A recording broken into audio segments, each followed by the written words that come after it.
Bienvenue sur la chaîne Livre Audio Français Complet. Pensez à vous abonner pour ne pas rater les épisodes prochains. Mike Hanlon établit un rapport. Mike arriva dans Palmer Lane en même temps que Bill, au volant d'une vieille Ford aux flancs mangés de rouille et à la vitre arrière craquelée. Bill se souvint alors de ce que Mike leur avait calmement fait remarquer. Aucun des 6 membres du club des ratés qui avaient quitté Derry n'était resté un raté. Demeuré sur place, Mike était le seul à tirer le diable par la queue. Bill fit rouler Silver dans le garage de Mike. Comme le reste de la maison, il était impeccable. Des outils s'alignaient, accrochés à des clous. Fichés dans des boîtes de conserve, des ampoules donnaient un éclairage de salle de billard. Bill appuya Silver contre un mur. Les 2 hommes regardèrent l'engin pendant un moment, sans rien dire. C'est Mike qui rompit le premier le silence. « C'est bien, Silver. J'ai tout d'abord pensé que tu avais pu te tromper, mais c'est bien ton vélo. Que vas-tu en faire? » « Du diable si je le sais. As-tu une pompe? » ?»« Ouais, et aussi une trousse de réparation, il me semble. Est-ce que ce sont des pneus sans chambre? » »« Depuis toujours. » Bill se pencha pour examiner le pneu à plat. « Ouais, sans chambre. »« Prêt à remonter dessus? » ?»« Bien sûr que non, » fit vivement Bill. « Mais j'ai horreur de la voir dans cet état. »« Comme tu voudras, Bill, c'est toi le patron. » Bill tourna brusquement la tête sur cette réplique, mais Mike était déjà parti chercher une pompe à vélo au fond du garage. Dans un petit placard, il retrouva la trousse dont il avait parlé et l'attendit à Bill, qui l'examina avec curiosité. Il avait conservé depuis son enfance le souvenir de ce genre d'objet, une petite boîte de métal, à peu près de la même taille que celle dans lesquelles certains fumeurs placent les cigarettes qu'ils roulent eux-mêmes, si ce n'était le couvercle, qui faisait office de râpe afin de rendre rugueux le caoutchouc autour du trou à reboucher. La boîte avait l'air flambant neuf et portait encore l'étiquette du prix. $7,23. Il croyait se rappeler qu'elle ne valait qu'un peu plus d'$1 quand il était enfant. « Ce n'est pas un hasard si tu avais ça là, » constata Bill.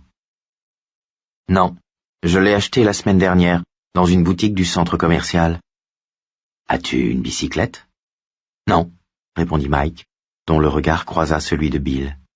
« Tu as acheté cette trousse, comme ça. »« J'en ai éprouvé le besoin, » admit Mike, sans quitter son ami des yeux. « Je me suis réveillé en pensant que ça pourrait me servir et ça m'a trotté dans l'esprit toute la journée. Alors je l'ai acheté.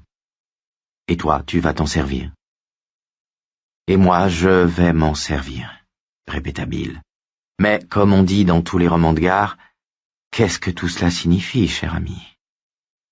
Demande aux autres ce soir. Crois-tu qu'ils viendront tous? Je ne sais pas, grand Bill. » Il se tut un instant et ajouta: « Il me semble qu'il y a peu de chances qu'ils soient tous là.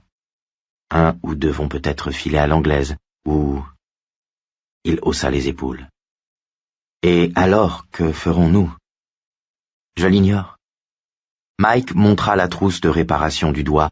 « J'ai sorti 7 billets pour ce truc. Vas-tu en faire quelque chose ou continuer à le regarder? » Bill accrocha soigneusement sa veste à l'un des clous libres du mur, puis plaça Silver à l'envers, sur la selle et le guidon.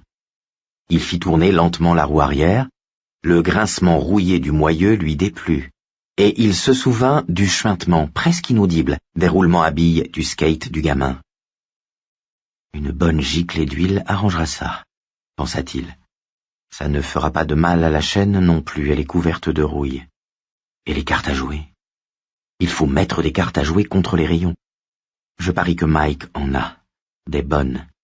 Celles avec ce revêtement qui les rend si rigides et glissantes qu'elles échappent la première fois qu'on essaye de les mélanger. Des cartes à jouer maintenues par des pinces à linge, bien sûr. » Il s'arrêta pris d'une soudaine sueur froide. « Au nom du ciel, à quoi es-tu en train de penser? »« Quelque chose ne va pas, Bill? » demanda doucement Mike. « Non, rien. » Ses doigts touchèrent quelque chose de petit, rond et dur. Il glissa 2 ongles dessous et tira. Un clou minuscule sortit du pneu.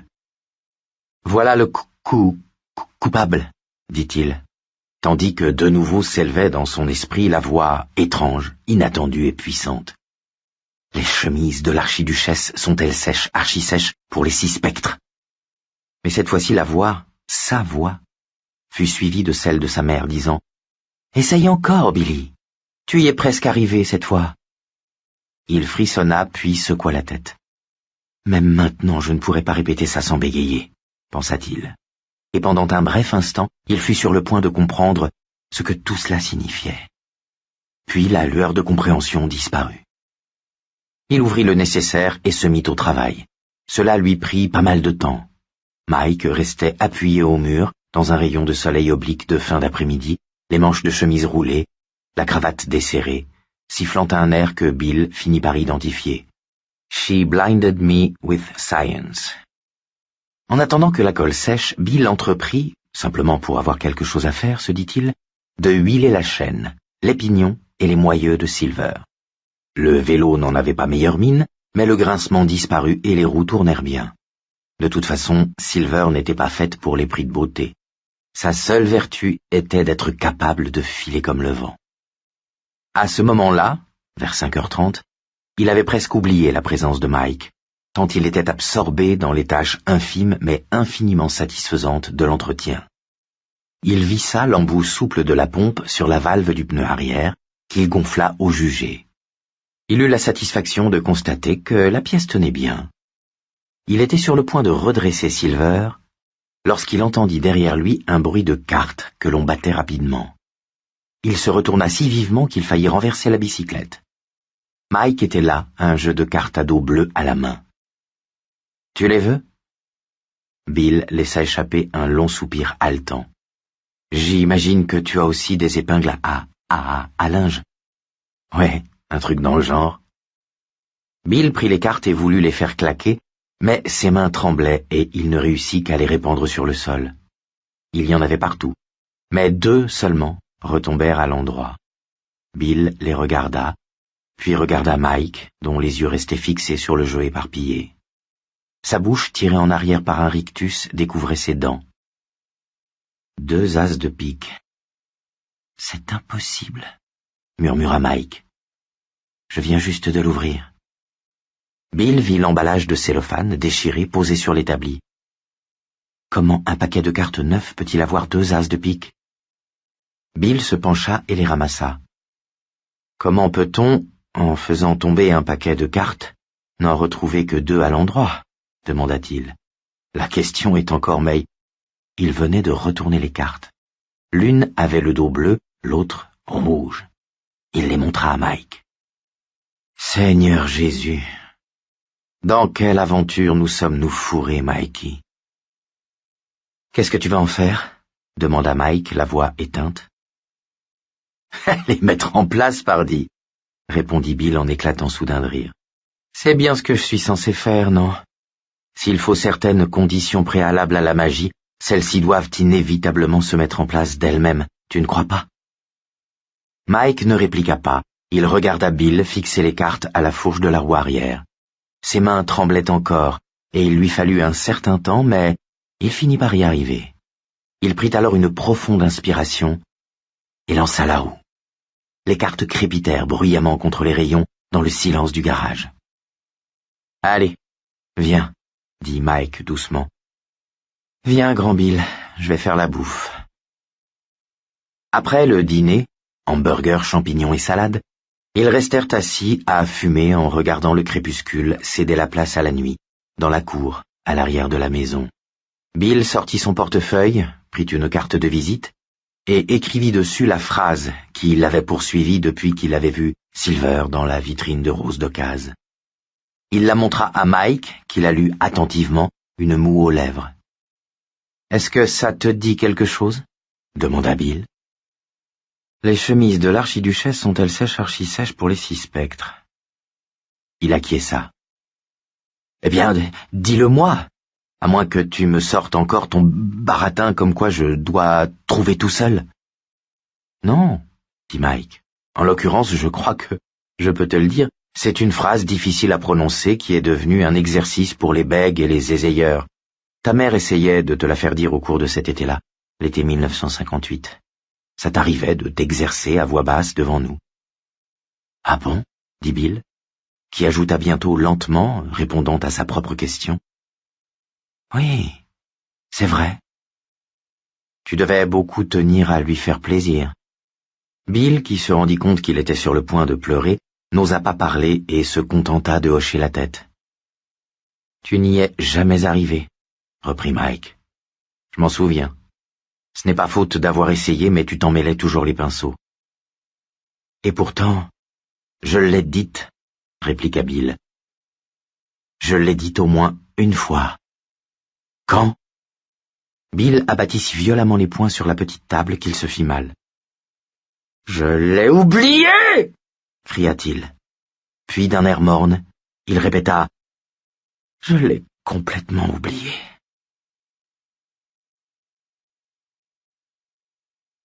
Chapitre 12. 3 qui s'invitent. Le lendemain du jour où Mike Hanlon passa ses coups de fil, Henry Bowers commença à entendre des voix. Elles lui parlèrent toute la journée. À un moment donné, Henry crut comprendre qu'elle venait de la lune.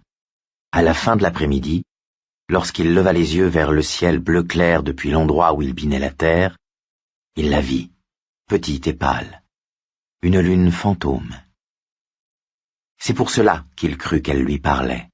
Seule une lune fantôme pouvait parler avec des voix de fantômes, les voix de ses vieux copains et les voix de ces petits morveux qui, il y avait bien longtemps, jouaient dans les friches.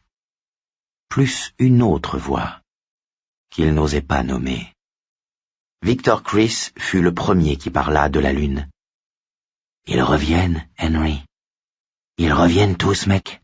Ils reviennent à Derry. » C'est ensuite Huggins le roteur qui parla de la lune, peut-être depuis sa face cachée. « Tu es le seul qui reste, Henry, le seul d'entre nous. Faut que tu te les fasses pour moi et Vic. Ce ne sont pas des morveux comme ça qui vont nous marcher sur les pieds, hein? Hé! Un jour, j'ai frappé une balle chez les frères Tracker, et Tony a dit qu'elle serait sortie du Yankee Stadium. » Il continua de biner, les yeux levés vers la lune fantôme dans le ciel, et au bout d'un moment, Fogarty arriva et lui flanqua un coup sur la nuque, qui l'envoya la tête dans la terre. « Hé! Tu es en train d'arracher les pois en même temps que les mauvaises herbes, taré !» Henry se releva, essuya la terre de son visage, secoua celle de ses cheveux. Fogarty se tenait devant lui, un grand costaud en veste et pantalon blanc, le tissu tendu par sa bedaine. Il était interdit aux gardiens, qu'ici à Juniper Hill on appelait conseillers, de porter des matraques. C'est pourquoi quelques-uns, les pires étaient Fogarty, Adler et Kuntz, se baladaient avec de gros rouleaux de pièces de 25 cents dans la poche. Ils frappaient presque toujours au même endroit, à la nuque. Aucun règlement n'interdisait les rouleaux de pièces. On ne les classait pas parmi les armes mortelles à Juniper Hill, institution pour les dérangés d'esprit sise dans la banlieue d'Augusta, près de Sydney. « Je m'excuse, monsieur Fogarty, » dit Henry, en grimaçant un sourire qui exhiba une rangée de dents jaunes et irrégulières. On aurait dit les derniers piquets d'une barrière de maison hantée. Henry avait commencé à perdre ses dents à l'âge de 14 ans environ. « Ouais, tu peux t'excuser, » répondit Fogarty. « Et que je t'y reprenne pas, Henry ?»« Oui, chef, oui, monsieur Fogarty. » L'homme s'éloigna, laissant de grandes empreintes brunes dans la terre du jardin. Henry profita de ce qu'il avait le dos tourné pour regarder subrepticement autour de lui. On les avait expédiés au jardin pour biner dès que les nuages s'étaient levés, tous ceux du pavillon bleu. On était au pavillon bleu quand on s'était montré particulièrement dangereux et qu'on l'était un peu moins. L'installation était conçue pour les fous criminels. Henry s'y trouvait après avoir été reconnu coupable du meurtre de son père, en 1958, à la fin de l'automne. Une année fameuse pour les procès criminels 1958, un cru exceptionnel. Sauf qu'on ne le soupçonnait pas d'avoir tué seulement son père, auquel cas il n'aurait pas passé 20 ans à l'hôpital psychiatrique de l'État à Augusta, la plupart du temps dans une camisole de force ou une camisole chimique. Non, pas seulement son père. les autorités étaient convaincues qu'il les avait tous tués, ou du moins qu'il était l'auteur de la majorité des crimes commis cet été-là. À la suite du verdict, le Daily News avait publié un éditorial intitulé « La fin de la longue nuit ». On y récapitulait les faits saillants de l'affaire. La ceinture de Patrick Hochstetter, l'un des disparus, retrouvée dans le bureau de Henry. La pile de livres scolaires, certains appartenant à Huggins et d'autres à Victor Chris, l'un et l'autre également disparus, et les meilleurs amis connus du fils Bowers, découverte dans sa penderie. Et plus accablant encore, la petite culotte formellement identifiée par une marque de laverie comme ayant appartenu à feu Veronica Grogan, et qui était dissimulée dans le matelas du garçon, fendu à cet effet. Henry Bowers, concluait le journal, était bien le monstre qui avait hanté Derry au cours du printemps et de l'été 1958. Mais le Daily News avait eu beau proclamer la fin de la longue nuit en première page le 6 décembre 1958, même un demeuré comme Henry savait qu'à Derry, la nuit ne s'achevait jamais. On l'avait matraqué de questions, mis dans un cercle de doigts accusateurs.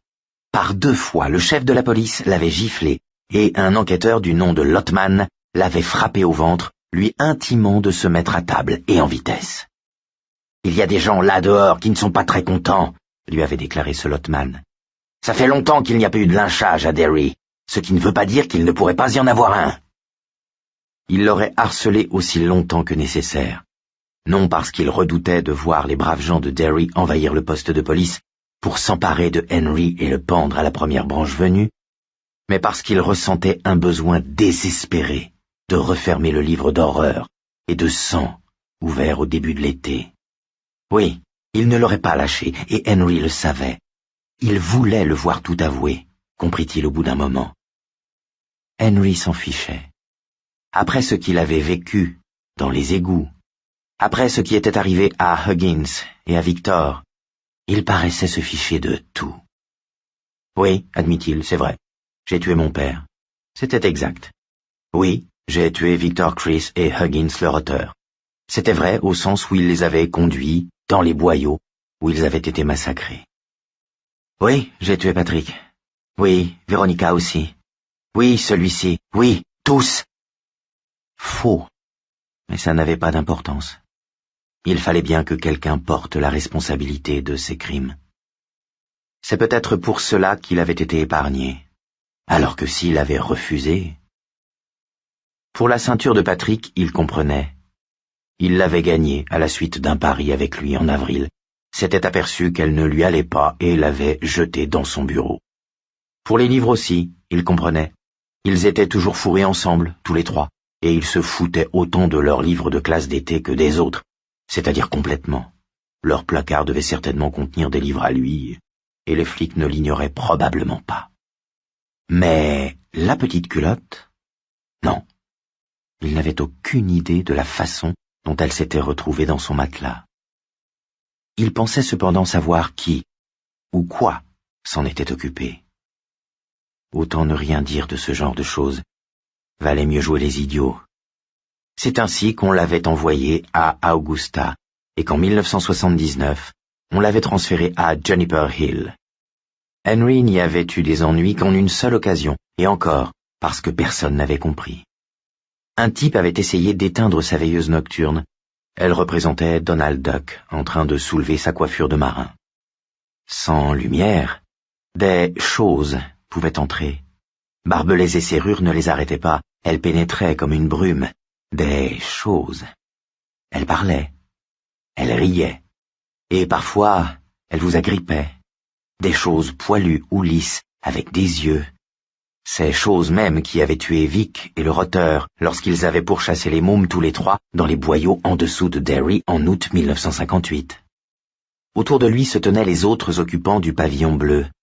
George Deville, qui avait massacré sa femme et ses 4 enfants une nuit d'hiver en 1962, tête servilement baissée, ses cheveux blancs agités par la brise, il binait, faisant danser et osciller son gros crucifix de bois. De la morve lui coulait du nez. Jimmy Donlin, dont les journaux avaient simplement rapporté qu'il avait tué sa mère à Portland en 1965, omettant d'ajouter qu'il avait expérimenté une méthode nouvelle pour se débarrasser du corps. Il en avait dévoré plus de la moitié, dont la cervelle, au moment de son arrestation.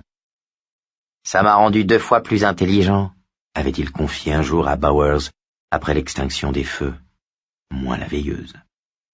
Derrière Jimmy, binant avec frénésie et chantonnant toujours la même mélodie, se trouvait Benny Beaulieu, un petit Français pyromane.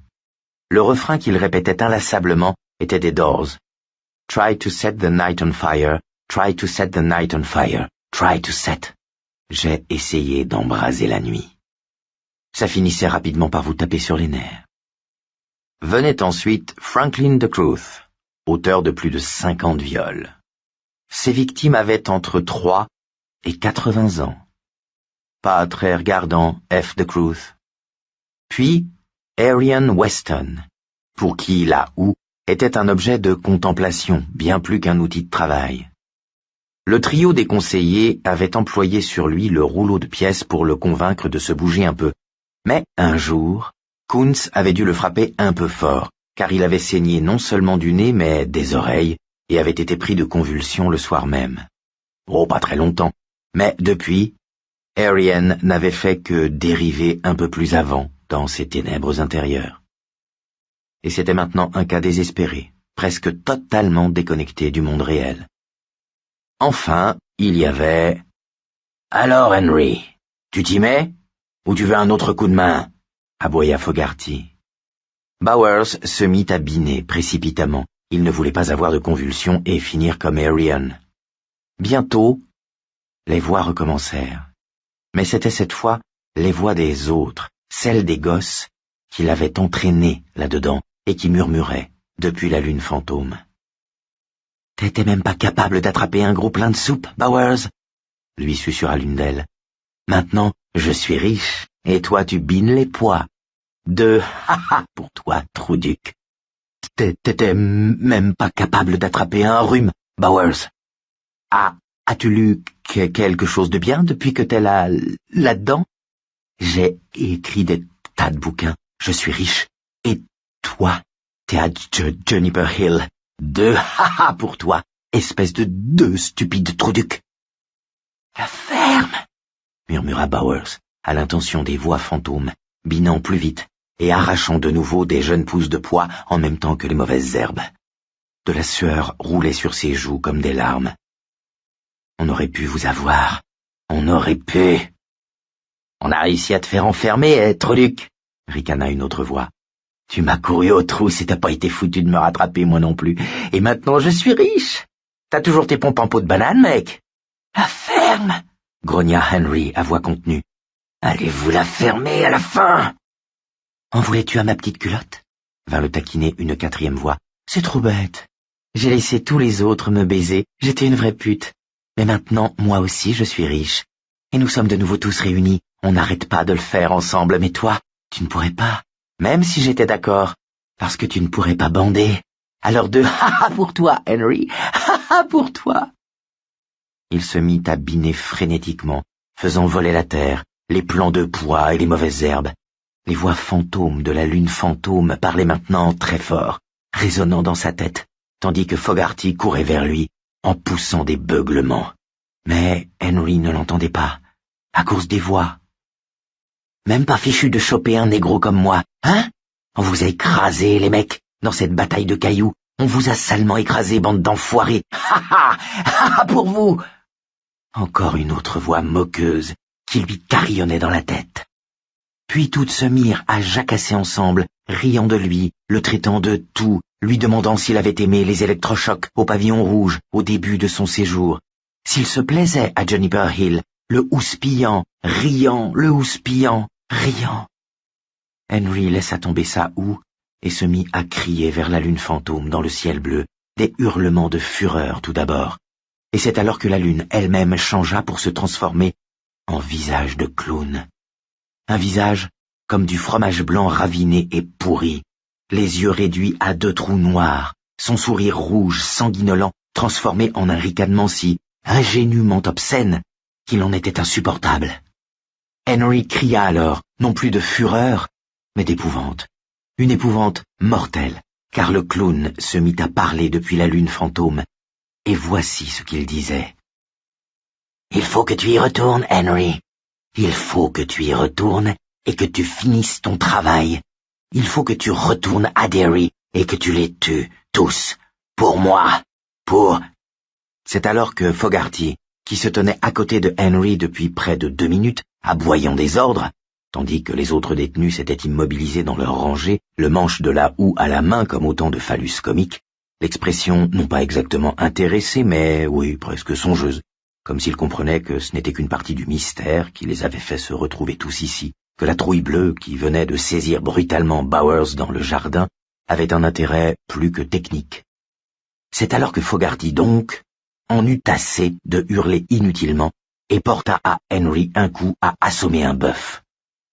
Henry Bowers dégringola comme une tonne de briques, la voix du clown le poursuivant dans ce tourbillon d'obscurité, dans ce trou d'épouvante, répétant son refrain, inlassable. « Tous les tuer, Henry! Tous les tuer, Henry! Tous les tuer, Henry! » Henry Bowers était étendu, réveillé. La lune s'était couchée et il en ressentait un immense sentiment de gratitude. Elle était moins fantomatique, la nuit, plus réelle, et s'il avait dû revoir cette abominable tête de clown dans le ciel, voguant sur les collines, les champs et les bois, il se disait qu'il en serait mort d'épouvante. Il était étendu sur le côté, sans quitter des yeux sa veilleuse. Donald Duck avait fini par claquer. Il avait été remplacé par Mickey Mouse, lequel avait été remplacé par Oscar, de Sesame Street, lequel avait cédé la place l'année précédente à Fozzie Bear.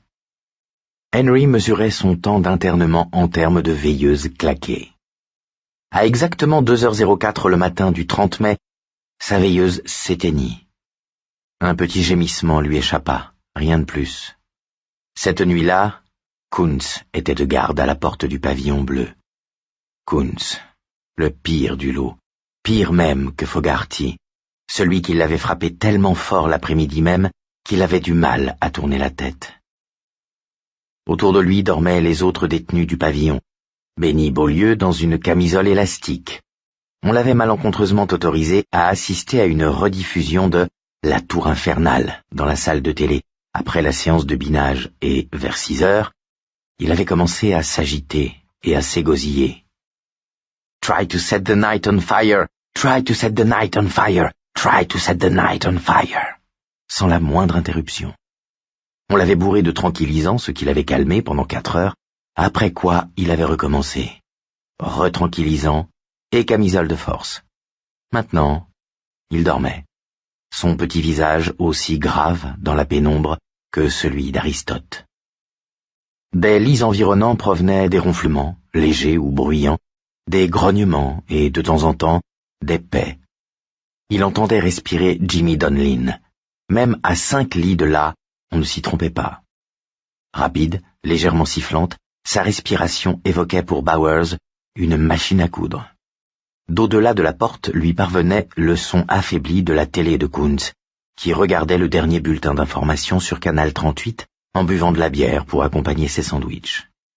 Il aimait en particulier ceux au beurre de cacahuète, une couche épaisse, et aux oignons. En apprenant cela, Henry s'était dit que tous les fous n'étaient pas enfermés. Cette fois-ci, la voix n'arriva pas de la lune, mais d'en dessous du lit. Il la reconnut immédiatement. C'était celle de Victor Chris, qui avait eu la tête arrachée quelque part sous Derry 27 ans auparavant, arrachée par le monstre à la Frankenstein. Henry avait assisté à la scène, après quoi les yeux du monstre étaient venus poser leur regard jaune et aqueux sur lui. Oui, le monstre à la Frankenstein avait tué Vic, puis leur auteur, mais Vic était de nouveau ici, comme une rediffusion fantomatique en noir et blanc des foutues années 50, quand le président était chauve et les Buick agrémentés d'espèces de sabords. Et maintenant que c'était arrivé, que les voix étaient revenues, Henry se rendit compte qu'il était calme et n'avait plus peur, qu'il était même soulagé. « Henry !» dit Victor. « Vic !» s'exclama Henry. « Qu'est-ce que tu fous là-dessous ?» Benny Beaulieu ronfla et grommela dans son sommeil, Le bruit nasal et net de la machine à coudre de Jimmy s'interrompit quelques instants. De l'autre côté de la porte, le volume du son de la télé baissa et Henry imagina Kunz une main sur le bouton du Sony portatif, l'autre s'approchant du cylindre de pièces, l'oreille aux aguets. « Tu n'as pas besoin de parler à haute voix, Henry, » dit Vic. « Je peux t'entendre simplement si tu penses, et eux ne peuvent pas du tout m'entendre. »« Qu'est-ce que tu veux, Vic ?» demanda Henry. La réponse tarda à venir. Henry pensa que Vic était peut-être parti. Derrière la porte, le volume du son de la télé remonta. Il y eut un bruit de frottement venant d'en dessous du lit, les ressorts grincèrent légèrement, et une ombre noire en sortit. Vic leva la tête vers lui et sourit. Henry lui rendit son sourire, mal à l'aise. Ces jours-ci, Vic ressemblait lui-même un peu au monstre de Frankenstein. Une cicatrice comme en ont les pendus lui entourait le cou. Henry se dit qu'on lui avait sans doute recousu la tête. Ses yeux avaient une couleur gris-vert étrange, et leur cornet paraissait flotter sur une substance visqueuse et aqueuse. Vic avait toujours 12 ans. « Je veux la même chose que toi, » dit Vic. « Leur rendre la monnaie de leurs pièces. »« Leur rendre la monnaie de leurs pièces, » répéta rêveusement Henry. « Mais il faut sortir d'ici pour ça, » reprit Vic. « Il faut que tu retournes à Derry. J'ai besoin de toi, Henry. Nous avons tous besoin de toi. »« Ils ne peuvent pas te faire de mal, » fit Henry, comprenant qu'il ne parlait pas seulement à Vic. « Ils ne peuvent pas me faire de mal, s'ils n'y croient qu'à moitié. Mais il y a eu quelques signes inquiétants, Henry. On ne les aurait jamais crus capables de nous battre alors. Et pourtant, le gros plein de soupe t'a échappé dans les friches. Le gros, la grande gueule et la pute nous ont échappé une autre fois à la sortie du ciné. Et la bataille à coups de cailloux, quand ils ont sauvé le négro. « Parle pas de ça !» cria Henry à Vic, et pendant un instant, il y eut dans son intonation toute la dureté péremptoire qui avait fait de lui leur chef. Puis, il s'aplatit, dans la crainte que Vic ne lui fît mal. Il devait pouvoir faire ce qu'il voulait puisqu'il était un fantôme. Mais l'apparition se contenta de sourire. « Je peux m'en occuper s'ils croient seulement à moitié, » dit-il. « Mais tu es vivant, toi. Qu'ils croient complètement à moitié ou pas du tout, tu peux les avoir. Un par un, ou tous ensemble. Leur rendre la monnaie de la pièce. »« Leur rendre la monnaie de la pièce, » répéta Henry. Puis il regarda de nouveau Vic d'un air dubitatif. « Mais je ne peux pas sortir d'ici, Vic. Il y a des barreaux aux fenêtres et Kunz est de garde cette nuit. Kunz, c'est le pire. La nuit prochaine, peut-être. »« Ne t'en fais pas pour Kunz, » dit Vic en se mettant debout. Henry s'aperçut qu'il portait toujours le jean qu'il avait ce jour-là, tout éclaboussé de la merde des égouts. « Kunz, j'en fais mon affaire. » Vic tendit la main. Au bout de quelques instants, Henry la saisit. Tous deux s'avancèrent vers la porte. Ils y étaient presque, lorsque Jimmy Donlin, l'homme qui avait dévoré la cervelle de sa mère, s'éveilla. Ses yeux s'agrandirent lorsqu'il vit le visiteur nocturne de Henry. C'était sa mère. Sa combinaison dépassait un peu comme elle l'avait toujours fait. Il lui manquait le sommet du crâne. Ses yeux, horriblement rouges, se tournèrent vers lui. Et quand elle sourit, Jimmy vit les traces de rouge à lèvres qui avaient taché ses dents jaunes, comme toujours. Jimmy se mit à hurler. « Non, man! Non, man! Non, man !» La télé s'arrêta brusquement et la porte s'ouvrit en claquant avant que les autres aient eu le temps de bouger. « D'accord, Trouduc, » fit Kunz. « Prépare-toi à attraper ta tête au rebond, j'en ai ma claque. »« Non, man, je t'en supplie, non, man !» Kunz fonça. Il vit tout d'abord Bowers, grand, bedonnant et assez ridicule avec ses caleçons longs, ses chairs molles comme de la pâte à beignet, dans la lumière qui arrivait du corridor. Puis, il regarda plus à gauche et s'époumonna en silence sur un cri en verre filé. À côté de Bowers se tenait une créature en costume de clown. Elle faisait bien 2,50 m de haut. De gros pompons orange couraient sur sa tenue argentée et il portait aux pieds des chaussures ridicules beaucoup trop grandes. Mais sa tête n'était pas celle d'un homme ou d'un clown. C'était celle d'un Doberman, le seul animal de la Terre capable de faire peur à John Kunz. Ses yeux étaient rouges et ses babines retroussées laissaient apparaître d'énormes crocs blancs. Le rouleau de pièces tomba des doigts sans force de Kunz, qui avala de l'air pour essayer de crier de nouveau, tandis que le clown se déplaçait pesamment vers lui. « C'est l'heure de la parade !» lança le clown d'une voix grondante, tandis que sa main gantée de blanc s'abattait sur l'épaule du conseiller. Si ce n'est qu'à l'intérieur du gant, la main donnait l'impression d'une patte. Tom Rogan avait appelé Kay McCall vers midi, c'est-à-dire quelques heures après que Beverly eut pris le bus en toute sécurité. Il voulait savoir, dit-il, si Kay avait vu Beverly. Il paraissait calme, raisonnable, nullement bouleversé. Kay lui répondit que cela faisait 2 semaines qu'elle ne l'avait pas vue. Tom la remercia et raccrocha. Vers 1 heure, on sonna à la porte pendant qu'elle écrivait à son bureau. « Qui est là ?» demanda-t-elle avant d'ouvrir. « Le fleuriste, madame, » fit une voix aiguë. Mon Dieu, qu'elle avait été bête de ne pas se rendre compte qu'il s'agissait de Tom ayant pris une mauvaise voie de fausset. Qu'elle avait été bête de croire que Tom pût abandonner aussi facilement. Qu'elle avait été bête d'ôter la chaîne avant d'ouvrir. Il était entré, et elle n'avait pas pu dire autre chose que « Fiche le camp » avant que le poing de Tom ne surgisse de nulle part, l'atteignant violemment à l'œil droit. L'œil se ferma, et un éclair de douleur abominable lui traversa la tête. Elle était partie à reculons dans l'entrée, essayant de se raccrocher aux objets pour ne pas tomber. Un vase délicat avait explosé sur le carrelage et un porte-manteau s'était renversé. Elle se remettait sur ses pieds au moment où Tom fermait la porte derrière lui. « Fous le camp d'ici !» lui avait-elle crié. « Dès que tu m'auras dit où elle se trouve, » répondit Tom en se dirigeant vers elle. Elle se rendit vaguement compte qu'il n'avait pas l'air très bien, qu'il avait l'air salement amoché aurait été une estimation plus juste, et elle eut le temps d'éprouver une fugitive mais féroce satisfaction. Beverly l'avait manifestement remboursé avec intérêt de ce qu'il avait bien pu lui faire, de quoi le mettre hors de combat pendant une journée, et il paraissait encore sérieusement mal en point. Mais il paraissait également fou de rage et animé des pires intentions. Kay battit en retraite sans le quitter des yeux, comme on regarde une bête féroce échappée d'une cage. « Je t'ai dit que je ne l'avais pas vue et c'est la vérité, » dit-elle. « Et maintenant fiche le camp avant que j'appelle la police. »« Tu l'as vue, » répondit Tom. Ses lèvres tuméfiées esquissaient un sourire. Elle vit que ses dents n'étaient plus rangées comme d'habitude. Celles de devant étaient en partie cassées. « Je te téléphone, » reprit-il, « pour dire que je ne sais pas où elle est, et tu réponds que tu ne l'as pas vue depuis 15 jours. Pas une seule question, même pas une réflexion sarcastique, alors que je sais très bien que tu me hais. Où est-elle, espèce de sale connasse? Dis-le-moi !»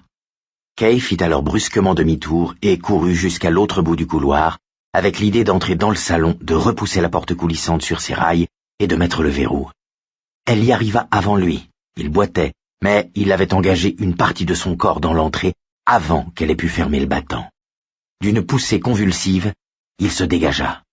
Elle se tourna pour courir de nouveau, mais il l'attrapa par sa robe et tira si violemment qu'il la déchira de la nuque jusqu'à la taille.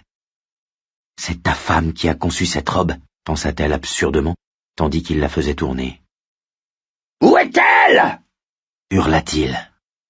Kay leva la main pour parer une claque monumentale qui renvoya sa tête en arrière et fit saigner de nouveau la coupure qu'elle avait à la joue gauche. Il la saisit par les cheveux, et son poing vint s'abattre sur sa figure. Elle eut l'impression pendant un instant que son nez venait d'exploser. Elle hurla, avala une goulée d'air pour crier encore, et commença à cracher son propre sang, prise d'une quinte de toux. Elle était complètement terrorisée maintenant. Jamais elle n'aurait cru que l'on pouvait éprouver un tel sentiment d'épouvante. Cette espèce de salopard allait la tuer. Elle hurla, et son poing s'abattit sur son ventre, lui coupant le souffle et réduisant sa respiration à un faible hoquet.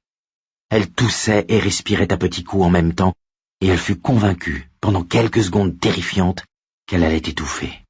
« Où est-elle » Kay secoua la tête. « Je ne l'ai pas vue. Police, tira en tôle, trou du cul » gargouilla-t-elle. Il la remit brutalement sur ses pieds et elle sentit quelque chose se rompre dans son épaule. La douleur fut tellement forte qu'elle eut envie de vomir. Il la fit tournoyer, la maintenant par un bras, et le lui tordit dans le dos. Elle se mordit la lèvre inférieure, se promettant de ne plus crier. « Où est-elle » Kay secoua la tête silencieusement. Il tordit un peu plus son bras, avec un tel effort qu'elle l'entendit grogner. Des bouffées de son haleine chaude chatouillaient son oreille. Elle sentit son propre poing venir heurter son omoplate et cria de nouveau. Dans son épaule, ça se cassait un peu plus. « Où est-elle ?»« Je sais pas. »« Comment ? Je ne sais pas !» Il la lâcha d'une bourrade. Elle s'effondra sur le sol, en sanglots, un mélange de morve et de sang coulant de son nez. Elle entendit alors un craquement, un son presque musical, et quand elle releva la tête, Tom se penchait sur elle. Il avait brisé un autre vase. Un cristal de Waterford cette fois. Il le tenait par la base. Les éclats ébréchés de ce qu'il en restait étaient à quelques centimètres de son visage. Elle les regardait, hypnotisée. « Laisse-moi t'expliquer quelque chose, » fit-il, les mots lui arrivant par petites bouffées haletantes d'air chaud. « Tu vas me dire où elle est allée. Sinon, tu vas ramasser les morceaux de ta gueule à la petite cuillère. Tu as 3 secondes pour ça, peut-être moins. On dirait que le temps passe beaucoup plus vite quand je suis en pétard. » Ma figure, pensa-t-elle, et c'est finalement cette idée qui la fit flancher, ou plutôt s'effondrer. L'image de ce monstre entaillant son visage avec les éclats pointus du Waterford. « Elle est retournée chez elle, » sanglota Kay. « Dans sa ville natale, à Derry, un patelin dans le Maine. »« Comment est-elle partie ?»« Elle a pris un car jusqu'à Milwaukee. Elle devait prendre un avion de là. »« La sale petite connasse !» gronda Tom en se relevant. Il se mit à décrire des cercles, marchant sans but. Ses cheveux, dans lesquels il passait machinalement les mains, se dressaient en mèche hirsute. Cette conne, cette pétasse, cette espèce de salope! Il s'empara d'une délicate sculpture en bois, un homme et une femme faisant l'amour, un objet qu'elle possédait depuis des années, et la projeta dans la cheminée où elle vola en morceaux. Il se retrouva à un moment donné face à son image, dans le miroir au-dessus du foyer, et resta là, les yeux écarquillés, comme s'il voyait un fantôme. Puis il prit quelque chose dans la poche de sa veste qui se révéla être, à la grande stupéfaction de Kay, un roman en livre de poche. La couverture était presque complètement noire, en dehors du titre en lettres rouges, et d'une image qui représentait un groupe de personnes, debout, sur un promontoire dominant une rivière. Les rapides des ténèbres. « Qui c'est, cet enculé ?»« Hein ? Quoi ?»« Denbrough ! Denbrough !» répondit-il en secouant avec impatience le livre sous son nez. Puis, il la frappa soudain avec. Une flambée de douleur envahit sa joue avant de se réduire à une simple brûlure, comme un feu qui couve. « Qui c'est, ce type ?» Elle commença à comprendre. « Ils étaient amis quand ils étaient enfants, à Derry. » Il la gifla de nouveau avec le livre, cette fois sur l'autre joue. « Je t'en supplie, » pleurnicha-t-elle. « Tom, je t'en supplie !» Il saisit une chaise de style colonial américain, de celles qui ont des pieds délicats en bois, la retourna et s'assit dessus à califourchon, coude sur le dossier. Sa tête bouffie de guignol la surplombait.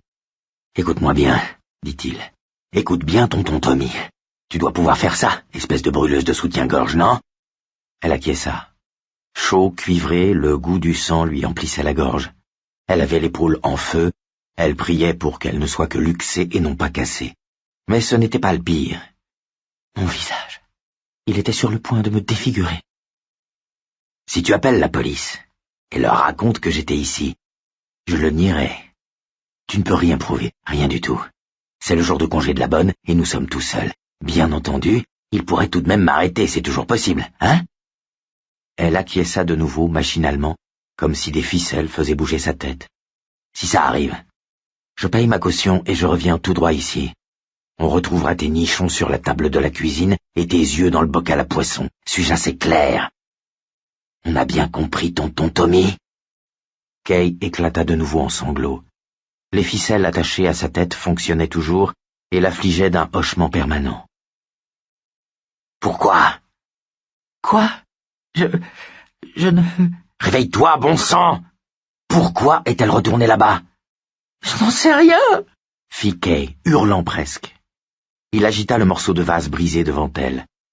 Je n'en sais rien! Reprit-elle à voix plus basse. C'est vrai, elle n'a rien voulu me dire. Je t'en supplie, ne me fais pas mal. Il jeta le vase dans une corbeille à papier et se leva.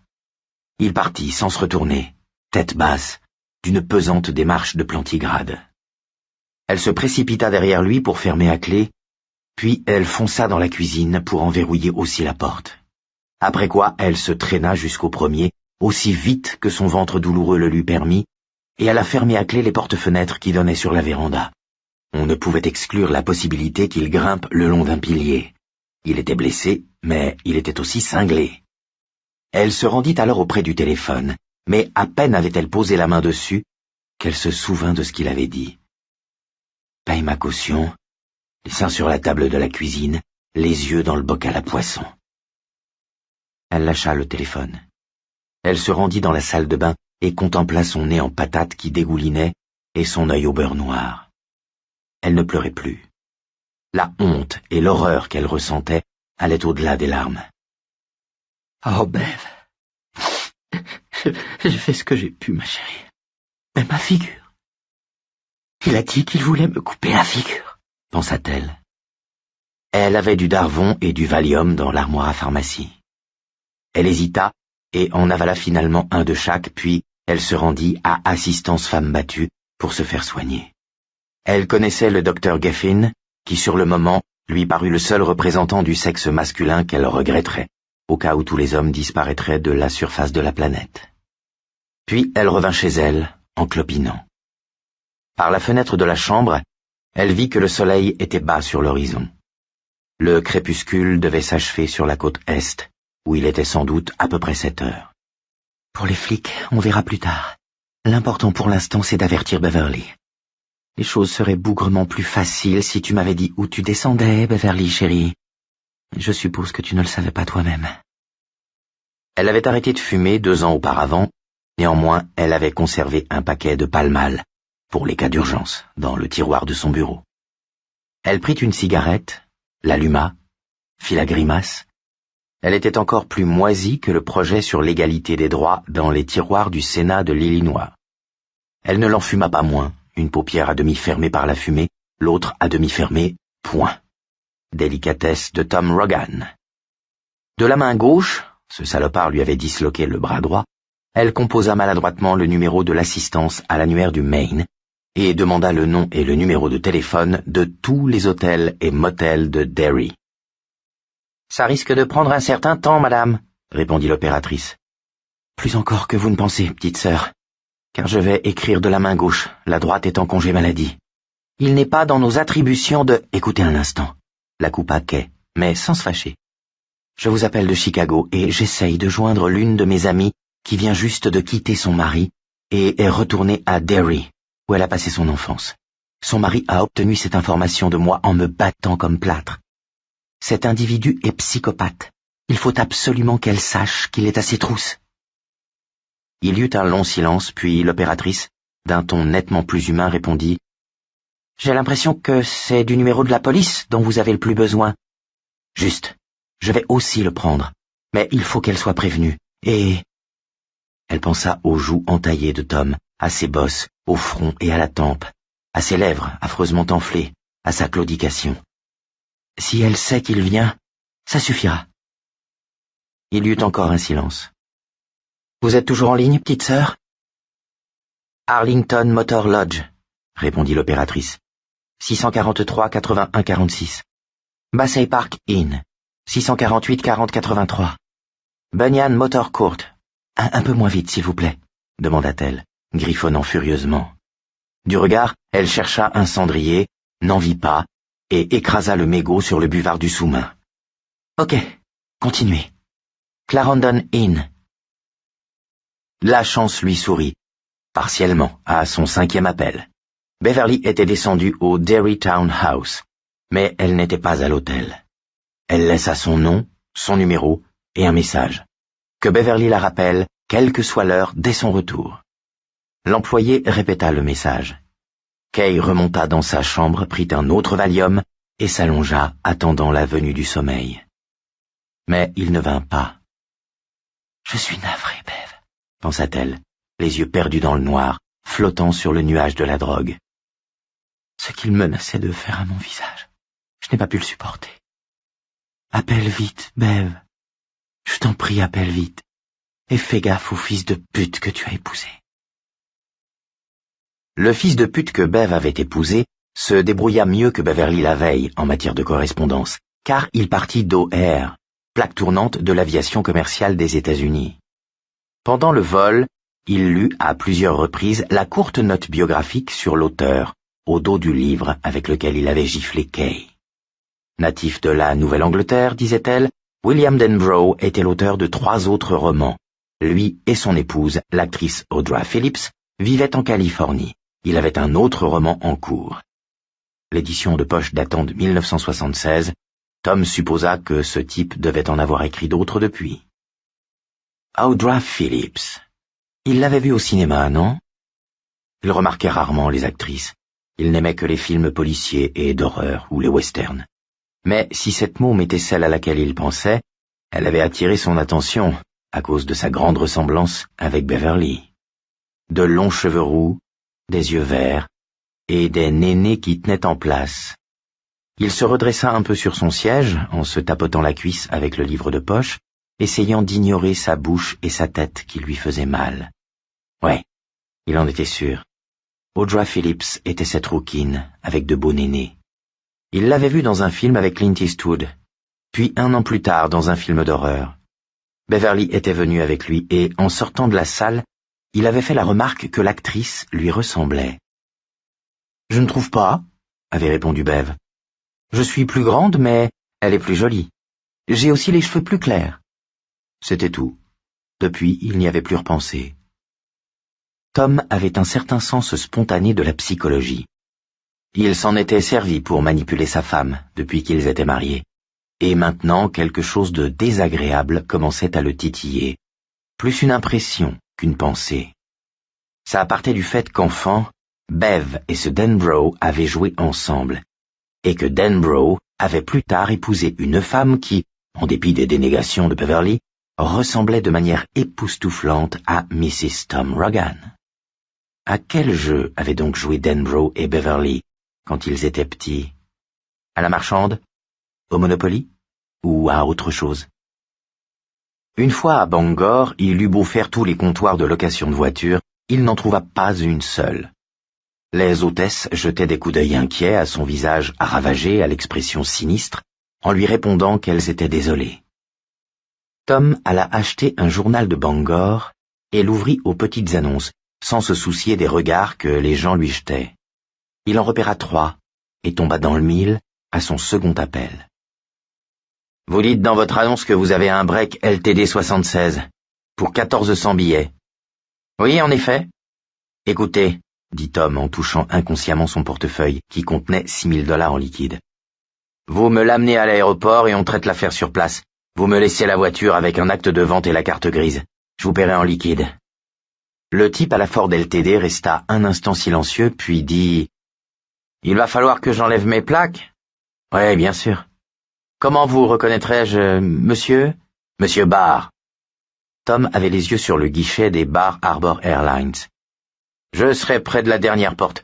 Vous n'aurez pas de mal à me reconnaître car j'ai pris hier une gamelle terrible en patin à roulettes. C'est surtout la figure qui a pris. »« Je suis désolé, monsieur Barr. »« Oh, ça guérira.